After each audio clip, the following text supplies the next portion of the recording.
Hey guys, my name is Elijah, and in this tutorial I will show you how to change u/ on Reddit.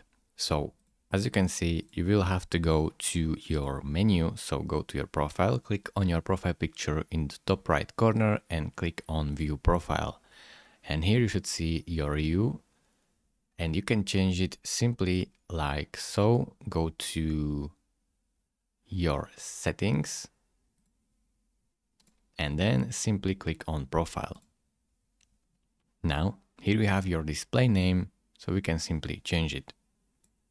So let's say I will change it like so and press save. Right now my display name is changed, so I can go back to my profile, and as you can see, the display name is changed, but the U isn't. So this is the problem. You cannot change the U, you can only change the display name. If you have your sign up through Google or something like that, you can change your U once, because automatically if you sign up with Google or Apple, Reddit will assign some random U to you and you can change it once, but otherwise you cannot change it.